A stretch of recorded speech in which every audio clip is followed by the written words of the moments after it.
Hey Rachel, I saw your videos. Thank you for sending me the bench press, and I wanted to see your windmill because there's a couple different styles of bench pressing that you can do, and whether you do the windmill style or a squat style, neither one of them are incorrect. It basically is what's best for you, what's best for how you move. Any kind of movement restrictions is going to depend on the different style that you use. So both of them are correct. Really, the bottom line in the bench press is you want to keep that loaded arm stable, and you sort of want to rotate and move away and under the bell, if that makes sense. So the bell doesn't really move. So there's three things that a lot of students do wrong, and a couple of things that you did that we can fix right away. The first thing is the grip. So I don't know if you saw the Instagram post I put up a little while ago on a tip from Jeff Newbert where he has you grip the bell on the pinky side. So the reason why I like this for the bench press is because the bench press is a grind. And so in the grind, whether you're doing a press, a get up, a bench press, I wanna grip that side because I wanna lock the wrist in place. I don't want the wrist to be able to move. And also, I want to activate as many muscles in the arm as possible to assist in my grind. So normally, a lot of students will grip on the other side, which is what we do a lot for the level 2 movements. But gripping this way, you can see the bell's diagonal. It's going to really just make you use your tricep more than the bicep. I want everything engaged. So just gripping the bell on this side, you're going to feel a difference in the wrist immediately, and you're going to feel more activation in the arm, which is going to help your bench press. So that's the first thing. The second thing is, when you start your bench press, a lot of people keep the elbow too low. So let's say, for example, you do your clean, you get into place, and you almost start it like you were doing a press. So, and this is not what you want to do in a bench press. So if I keep the elbow too low, then what happens is, as I go into my bench press, you'll see the elbow start dropping along with my body, which is going to make it more difficult for you to get under. So really what you want to do is you want to sort of build your shelf and keep the elbow a little higher than you think. And building the shelf, there's a lot of different ways you can do it. A lot of people teach it a lot of different ways. But mainly the way I like to do it is, and you probably haven't heard this before, is you start with the bell overhead, okay? Like you're doing an active negative for your press. So let's say you have the bell overhead and you're gonna actively pull with your lat to the point right where you start feeling your armpit sort of engage. That's where you want the bench press to start. So you see the difference between this position and then this position.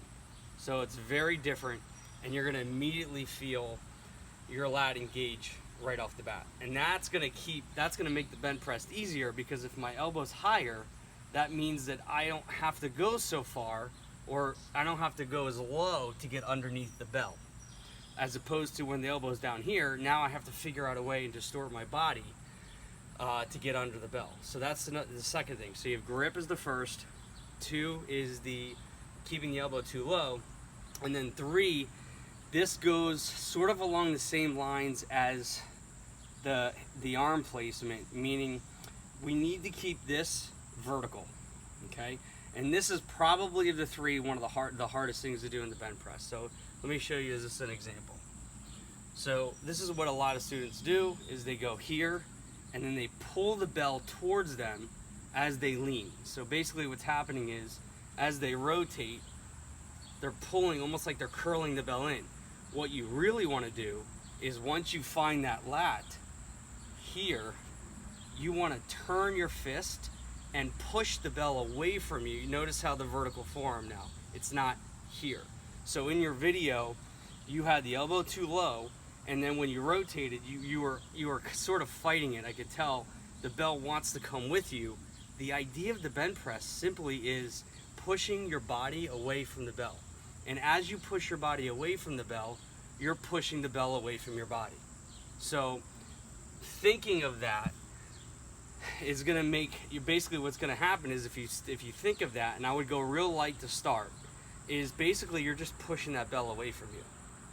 All right, that's the movement that you want. You want to push your body away and push the bell away from you, keeping that vertical form, and that's going to keep the bell from collapsing towards you. Okay, I know that's a lot of information to start, but there's a few things that you can work on right away that I think is going to make a difference in how it feels from the start. You can do all the half kneeling progressions you want, which is what a lot of people teach, but here's the thing about the half kneeling progressions. Once you get to standing, everybody forgets how to do the half kneeling progression, or they don't think about the half kneeling. It's a completely different movement. I like the half kneeling stuff simply for mobility work.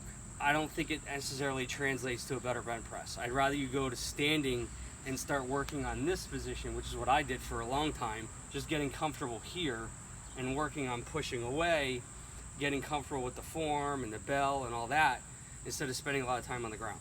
That's just my opinion. The next thing I want to go over is, and this is where the windmill style and the squat style comes in. What I want you to try is, once you get to this position, okay, so let's say you get the bell into position, right? You start from overhead, pull the bell down, find that position here, rotate the hand. Now watch, you notice how upright I am? I'm not already doing this. If I start leaning, I'm already doing the bench press. So what I want to do is stay upright, get into this position, and then watch. Then I rotate so that the weight is actually on my back leg here. So when I rotate all the way through, that weight is going through this leg. Now, the windmill style is simply doing a windmill from this position. So basically I'm pushing myself away with a higher hip, as opposed to what you were doing where you were here and you were getting under it and then you were sort of squatting in order to get underneath the bell. Again, both are fine, but I think the windmill style is going to be better for you. So I want you to experiment with that and then shoot me back a video with those corrections and see how it feels.